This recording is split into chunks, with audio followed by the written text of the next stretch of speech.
Welcome to Maths with EJD. In this video, I'll be solving a structured problem that has three parts. Let's go. First question says 1,000 candidates sat for an entrance examination and their marks are distributed as shown below.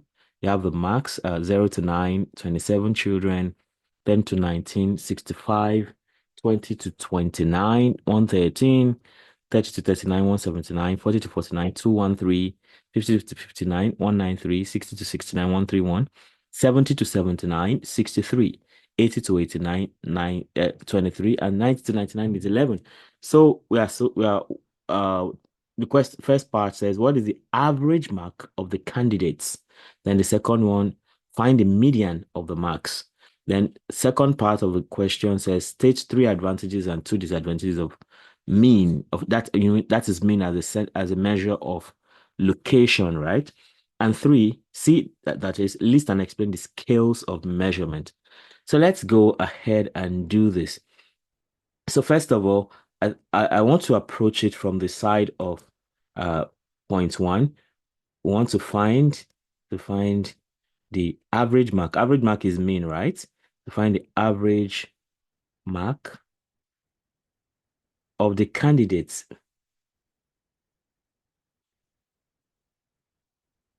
As you can see, we have a grouped data.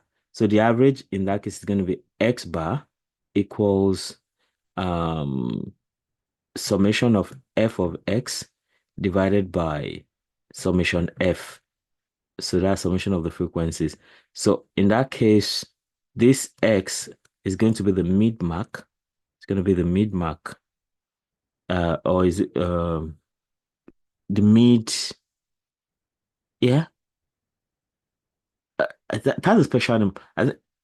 If I remember, I'll say it. I think it's mid mark, basically um, summing up the the two midpoint. Yeah, midpoint. I was wondering for a minute.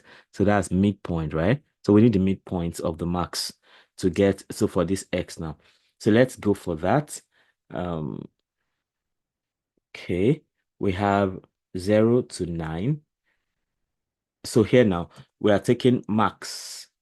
Let max be, let me call it big X first, right? And then number of candidates, that's the number of candidates now is equal to, it will be our F, that's the frequency. So then we can have X to be 0 to 9, 10 to 19, 20 to 29, 30 to 39, 40 to 49, 50 to 59, 60 to 69, 70 to 79, 80 to 89, and 90 to 99. Okay, so we have that. Then the corresponding frequencies can follow. So we have all this now, and we have the frequency attached to that. So the first one is 27, the second one is 65, 113. So it's better to have these lines to be sure. Then 30 to 39 is 171. Then 40 to 49 is 213. Then 50 to 59 is 193. 60 to 69 is 131. 70 to 79 is 63. 80 to 89 is 23. And 90 to 99 is 11. Like that. Okay. So looking at the mean now, we need the midpoint. We need the midpoint since this is x for now. So we need x. Okay. We need that x.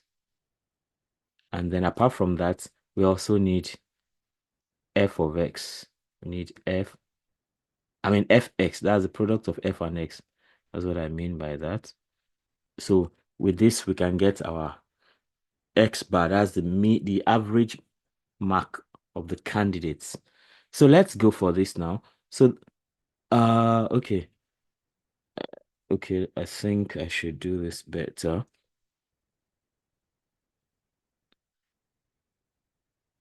Okay. Now, um, okay, better this way. So we can have x, small x, which is the midpoint now, and then we have the f times x. So for 0 to 9 now, the first one, that's if you like, you can call that x1. That is 0 plus 9 divided by 2. That is 9 over 2, which is 4.5. So 4.5 here. Then the next one is 10 to 19. So x2 is 10 plus 19 divided by 2. That's 29 divided by 2. That's 14.5. So you can already see that there's a difference of 10 between them. So the next is 20 plus 29 divided by 2. That's 49 divided by 2, which is 24.5. So you see that's just a difference of 10 in each case. So we can just move on like that instead of wasting time with the calculations. So this is 4.5. So automatically this is 14.5, 24.5, 34.5, 44.5, 54.5, 64.5, 74.5, 84.5, and then 94.5. So those are the midpoints. So if you sum up like that and you divide by 2, that's what you get. Subsequently, we need to get fx, product of 27 and 4.5, for instance. So this should be 121. Here we need to be really careful to be sure we get the right multiplications. So this should be 121.5. Then 14.5 times 65 should be 942.5. Then next we have 2763.5. Then we have 5909.5. Then we have, okay, let me write that better. But let me change the marker to say black. 5909.5. Then the next one is 213 times 44.5. That is 9483.5. 9483.5. Next, we need 193 times 54.5. That is 10,563.5. Then 131 times 64.5 is 8459. 8459.5. Then next, we have 63 times that. That is 46,4693.5. Next, we have 84.5 times 23. That is 1943.5. And lastly, we have 94.5 times 11. That is 1039.5. Now let me just check these products randomly to be sure everything is in order. For instance, let me check 213 times 44.5. Okay, that is 9478. So I have to be very sure. Let me check everything then. Let me check everything.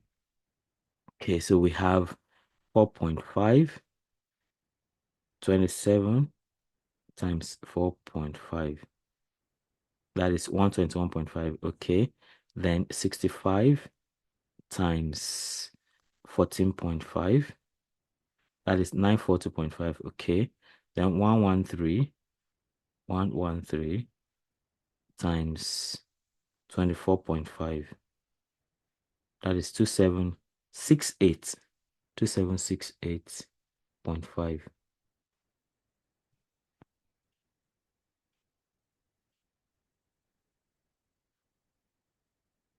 So this is 2768.5. Okay. Then 171. So it's very important to be very careful with your calculator here because you can easily get things wrong. So this is 171 times 34.5. That is 5899.5. 5899.5. 5899.5. 5899.5.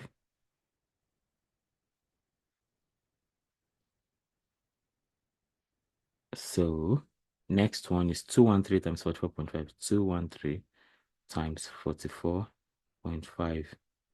That is 9478.5. 9478. So 9478.5. Then 193 times 54.5. That is 10518.5. 10518.5. 10 like that. Then 131 times 64.5. 131 times 64.5. That is 8449. Interesting. 8484. That's 8449.5. Then 63 times 74.5. 63 times 74.5. That is 4693.5. That's okay. That's okay. Then 23 times 84.5. 23 times 84.5. That is 1943.5. Okay. Then 11 times 94.5. 11 times 94.5. 1039. So, I mean, exams like this require serious speed, but at the same time, you don't want to make mistakes. So, you need a balance between speed and accuracy. And that's why you need to be so fast that you're able to check your calculations before you continue. So now let's go for the summation of those two sites now. We need summation F, for instance. I think we've been told already that there are 1,000 candidates. Yeah, 1,000. But let's be sure. So we have 27 plus 65 plus 113 plus 171 plus 213 plus 193 plus 131 plus 63 plus 23 plus 11 plus 11. I think it exceeds 27, 65, 113, 171, 213, 193, 131, 63, 23, 11. Now, I mean, this is more than the 1,000 we're told. So let's check again. 27, 65, 113, 171, 213, 193, 131, 63, 23, 11. Now, I've not seen anything different. Let me check the original question. So things like this can happen in an exam. So you have to be very careful. So in this case, if the examiner was wrong, you have to quickly notify so that you can, so that you won't be the one bearing the brunt. So let me see that now. Okay. Let me see the original question.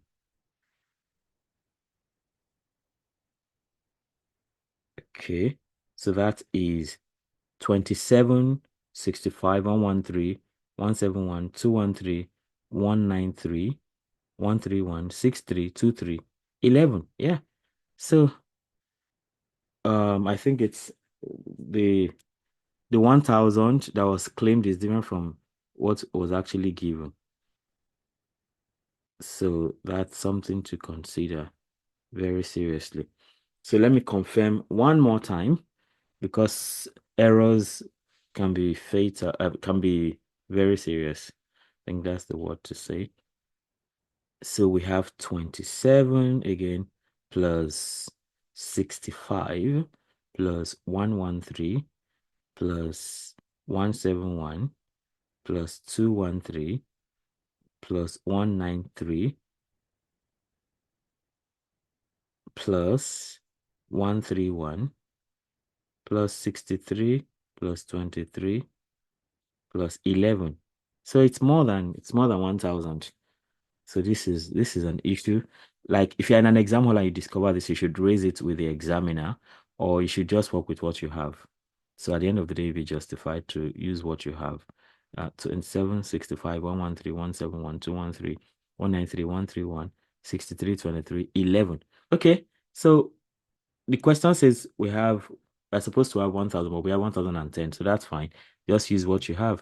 So summation f of x now is the addition of all of this, which also requires a lot of carefulness. So we are 1 to 1.5 plus 942.5 plus 2768.5 2768.5 plus 5899.5 plus 9478.5 plus 10518.5 plus 8449.5 plus 4693.5 plus 1943.5 1943.5 1943.5 plus 1039.5 1039.5. So I check again. 1 to 1.5 plus 942.5 plus 2768.5 plus 5899.5 plus 9478.5 plus 10518.5 plus 8449.5 plus 4693.5 plus 1943.5 plus 1039.5. So all that will give us, oh, interestingly, round figure 45855. Lovely. So I want to be sure of this so that I want it's actually 3 or not, to see if it's actually 3 or not. So that's 23 times 84.5. That's 1943.5. So that's correct. So 1943.5. Okay. So now we have all that. We can go ahead and invoke our formula again. So then we just say that x bar is equal to summation f of x divided by summation f, which is 45855 divided by 1001010. So which is contrary to what we're told. So this is 45855 divided by 1010, and that is equal to 40. It's an approximation of 45. That's roughly 45.4. So that's x bar is roughly 45.4. So the first Roman figure is done. So we can say therefore the average mark of the candidates. Therefore, the average mark of the candidates is 45.4. Now, this kind of exams, you can know the answer, but you won't have all the time to finish. So a lot of practice is required before the exam. Your calculator, your distribution tables are all intact. You're used to them. They're not new, so that you won't get lost, trying to use them in the exam hall. That's really important because time is really of essence. And it can be very painful that you know what to do and you're not able to do it because of time constraints. So a lot of practice, making sure you are not looking for anything once the exam starts. All right. So we are done with the average mark of the candidates, and that is approximately 45.4. So let's go ahead and check. The next part says to find the median of their marks. So say I now to find the median of the marks, to find the median of the marks. So normally, right, if you have ungrouped data, median is when you arrange the data from in ascending or descending order, anyhow you like, and then the middle number, if you have odd numbers, so the middle number is the median. If you have even numbers, the two middle numbers, the sum of the two middle numbers divided by 2 is the median. But in the case of group data, it's another ball game. You have to use a formula, you know. So let me write the formula and then try to unpack that. So in this case now, median has a formula, and that is L plus N over 2. You know, median is half, right? Minus big F all over small f multiplied by H. That's what we used when I was teaching the topic itself. So, and you need to understand that this L is the lower, we can call it the lower bound or the lower limit. Let me call it the lower limit. Okay. Sometimes some people can use lower boundary, you know, which has a slightly different meaning, but we can say lower limit here. Then we N here is total frequency. Total frequency. That is like the total of all the not total number of candidates. I think that's the word. That's the better word. So now this is cumulative frequency. This is cumulative. The big F is cumulative frequency, you know, before before the median class. Before the median class. Okay, and now this is lower limit of the median class, actually. Lower limit of the median class. So it means we need to identify the median class for us to know the lower limit and to know the cumulative frequency before it. Now, this small f is actually the frequency of the median class itself. Frequency of the median class. Frequency of the median class. And then h is the class width.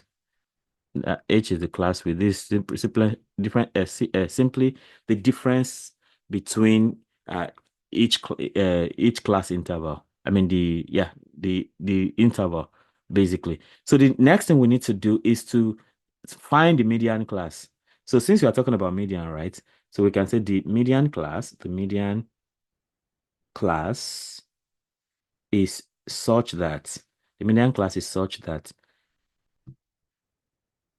is okay, or can I say is the median class is located, that's double is now. The median class is located at big N over 2. Okay. That and big N over 2 simply means summation F over 2. I know summation F is 1010. That's the total number of students, though the question is saying something else. So the median class is located at 1010 divided by 2. That is 5. Is that 505? I think so. Yeah, that's 505. So any class where you have the 505th frequency, cumulative frequency, that's where you're going to have the median class. And so we have an extra layer of thing to add to this now. So let me try to see if I can just use a totally different marker. Say, okay, let me change this now to say green to make it distinct. So here now we need cumulative frequency. So we have cumulative frequency. That means the first frequency is 27. Okay, I guess I should go back to black now. So the first frequency is 27. The next one will be 27 plus 65. And that should be 2. That's 92, right? That's 92. Yeah, 92. So that's 27. So 90, the next one will be this all three added together. That's more like 92 plus 113. I think I need to use calculator here to avoid mistake, because mistakes can be very frustrating. So you want to be very careful with this kind of thing. Even you know what you have to do, but you need to be careful to compute all those things. You need to uh be in the right frame of mind too. So 27 plus 65, that's 92. Now 92 now plus 113, that is 205. So this is 205. Then so 205 now plus 171, that is 376. You know, you can don't clear the calculator, just keep adding the new number and it will keep adding up like that. So 171, so now we have 205 plus 171, that's 376. 376 now plus 213, that is 589. And this looks like we're five. So 505 will be in between here. This way, the 505 thing is. So definitely 40 to 49 will be the median class because it 505 lies within 589. So, but we are not done. So 589 now plus 193. That is 782. Now 782 plus 131. That is 913. 913 plus 63. That is 976. 976 plus 23. That is 999. 999 plus 11 now. That is 1010. That's 1010. Okay. So we can see since the median class is located at 505, it means that and 505, the cumulative frequency before it, this is like the big F now. And this is this is the big F, and this is actually the small f. Okay, this is the small f because it is the frequency of the median class itself. So that means the median class proper is actually this. This is the median class. Okay, because that's where 505 falls, median class. So we can say that, therefore, the median class is 40 to 49. Median class is 40 to 49. And since from the formula we need L, the lower limit, so we have L to be 40. What else do we need? We need n over 2. We already have n over 2 here. So we know n over 2 is already 505. Then we need big F. Big F is the cumulative frequency before we got to the class. So the cumulative frequency at the class is 589. So the one before it is 786. I mean 376 rather. This is 376. And the frequency of the class itself, is not the cumulative now. That will be 213. The small f is 213. And then the class width, which is h, is actually 90. That's 49 minus 90. And that is the same thing as 9. Okay, that is 9 right there. So we can use this in the formula. So we know that the median class, the median now, you can only get the median in the median class. That's why that's the first thing you have to identify. So that's L plus n over 2 minus big F all over small f times h. So that median now is equal to 40 plus n over 2, that's 505, minus big F, that's 376, all over small f, which is 213, multiplied by 9. So we can tidy this up and we get the median. So the median is equal to 40 plus, we can go step by step. We have 505 minus 376. 505 minus 376, that is 129. That's 129 divided by 213 times 9 over 1. So we can do all this together. So median is equal to 40 plus now 129. That's 129 times 9. 129 times 9, all divided by 213. So that is 5.45. So that the median, interestingly, looks like the median and mean are the same. The median is also is 45.45. Okay, I guess they are different. The mean is 45.4. Oh, really close. So it means that this data will be somehow normally distributed, so to speak. So we can say, therefore, the median. What's the question? So you make the final remark based on the question. Find the median of their marks.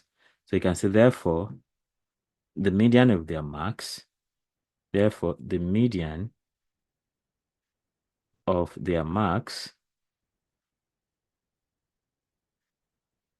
is 45.45. So that ends that particular part of the question. So we go to the second part, which says state 3 advantages and 2 disadvantages of the mean. 3 advantages and 2 disadvantages. You can know that most likely that question is going to be it's going to be 5 marks. So it can get easy 5 marks like that. So we can just say B now. So we can say advantages. We need 3 advantages of mean. Advantages of mean. Okay. So one, you can say it's easy to calculate, right? It's easy to calculate or compute. Let me put it that way. It's easy to compute. So what that simply means is that the mean is straightforward. The mean is straightforward to compute. Straightforward to calculate using a simple formula. So that's one advantage. Can easily calculate the mean. Then two, it takes all data into account, okay? You know, the median doesn't take all data into account, just takes some.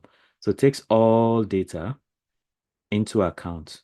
It uses all data into account, takes all data into account. So here it means you have one representation for everything, for all the data. So the mean considers every data point. It considers every data point, providing a comprehensive measure. A comprehensive measure. Okay. So whatever the mean is telling you is about the whole data. Then three, you have that it is useful for further statistical analysis. Useful for further statistical analysis. So for instance, you will notice that you need if you need variation, you need to get mean first. If you need of course if you need deviation, you need to get mean first, and so on and so forth. So the mean is really useful for even other statistical analysis. So the mean is often used, in other statistical methods,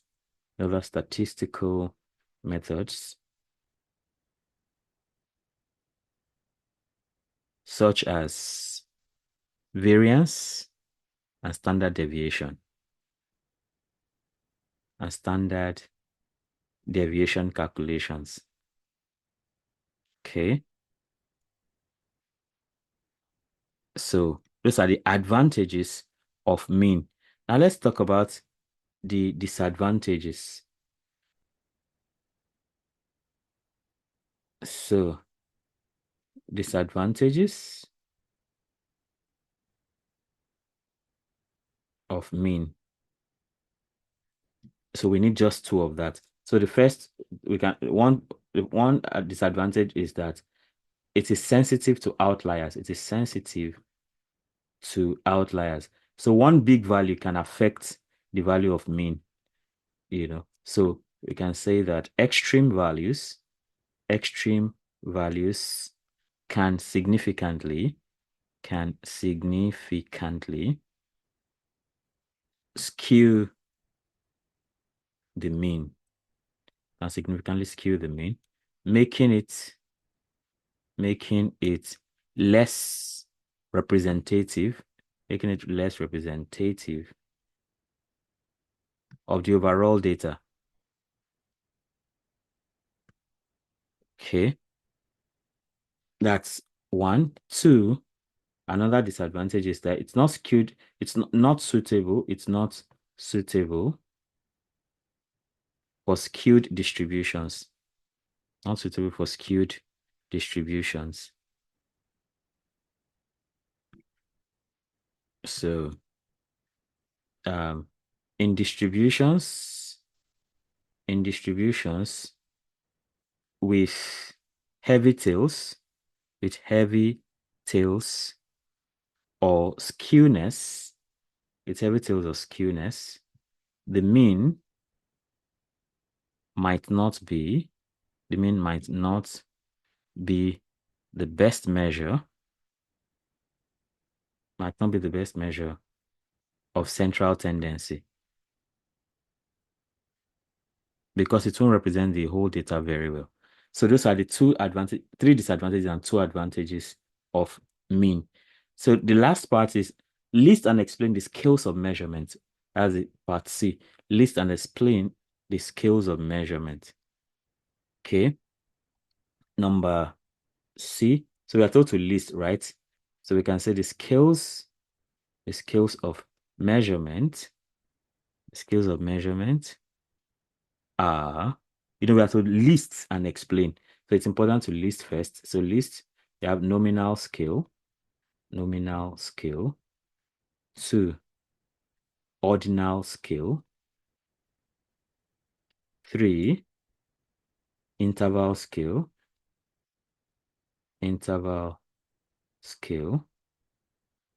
And lastly, we have ratio scale.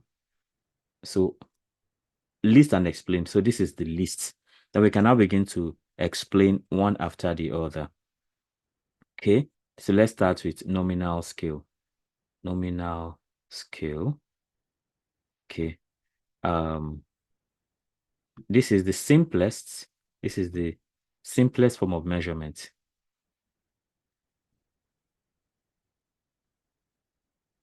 The simplest form of measurement where data are categorized. Data are categorized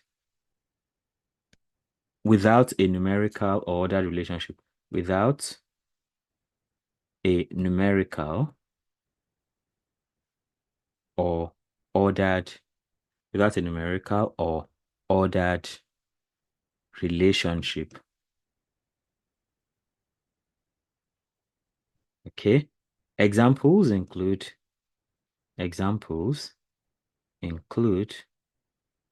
gender. Okay. Male, female, and all that. So gender, race, and types of cuisine. So they are non-numerical, and types of cuisine. Or things like, okay, yeah, nominal scale. So gender, race, and all that. Then we have the next one, which is ordinal scale. So what is the ordinal scale about? So we have ordinal scale. So here, so for ordinal scale, data are categorized. Data are categorized in ordered manner. Categorized in ordered manner. But the intervals between categories are not necessarily equal.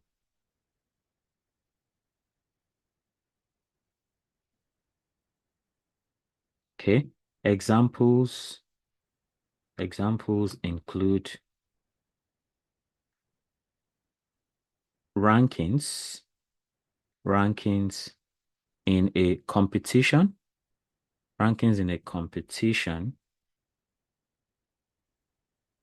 or levels of satisfaction.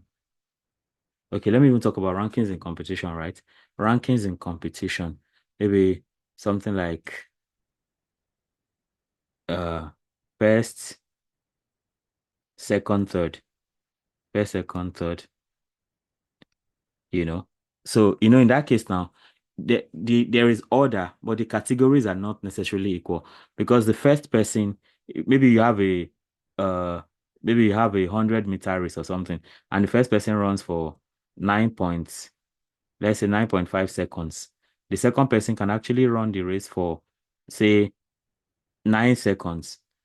Okay. And the third person will now run it for like 8.95 seconds. You see, the gap between this and this is different from the gap between this and this. So it's there is there is categorization, right? But the intervals are not necessarily equal. So we can talk about rankings in a competition or levels of satisfaction. Levels of satisfaction.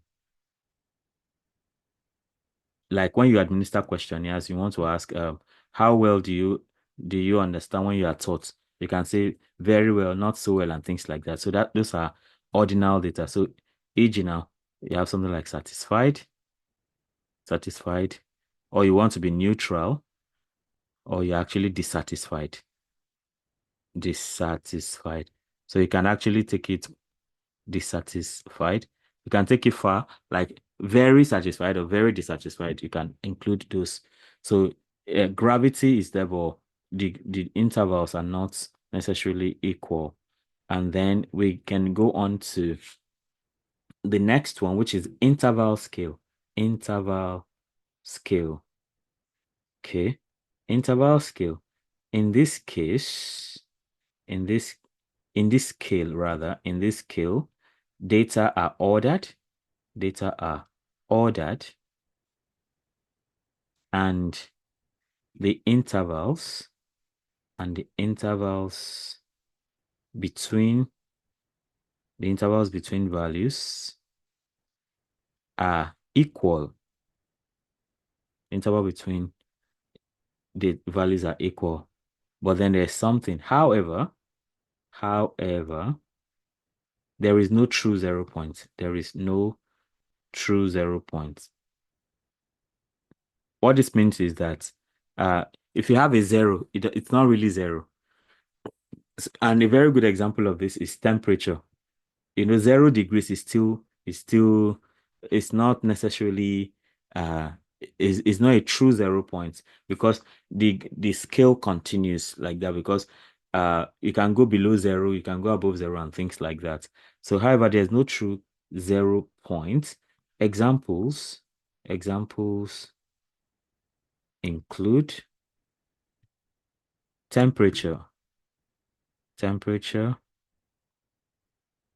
in Celsius or Fahrenheit. No true 0 point. Okay. And lastly, we can talk about we can have the okay, one, okay, two, three. Then we have the last one, which is the ratio scale. Ratio scale.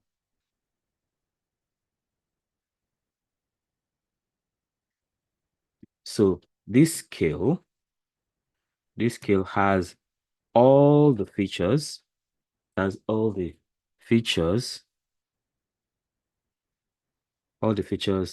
the interval scale. Okay. Just like the interval scale, but it's better because it has a true 0 point.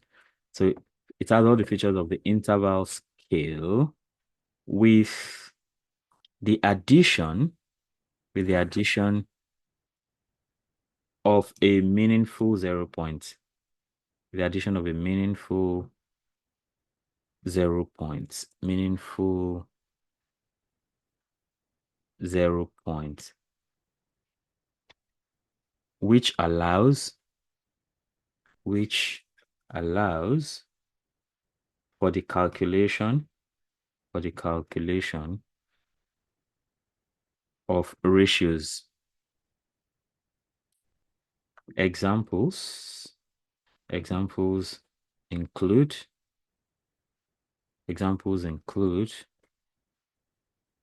height, weight, age. Height, weight, and age. Now, one thing you see about ratio scales is that most of the times they have true 0, right? They have true 0 in the sense that when somebody is age 0, the person does not exist. Yeah, technically, right? The person does not exist. When somebody's height is 0, that means the person doesn't exist. When somebody's weight is 0, the person doesn't exist. But when temperature is 0, it's only telling you the degree of coldness. That's all. So that's why temperature it belongs to the interval scale with no true 0. So with this, we are done with answering the question. If you have not subscribed to this channel, you want to do that so you can always have access to this great learning. And then you want to hit the notification bell so you can always get alerted so that each time a new video is released. And then don't forget to comment. Comment, let me know if you want me to teach a topic or solve a problem, and like and share so that more and more people can have access to all this. Till I see you again, have a great time. Bye.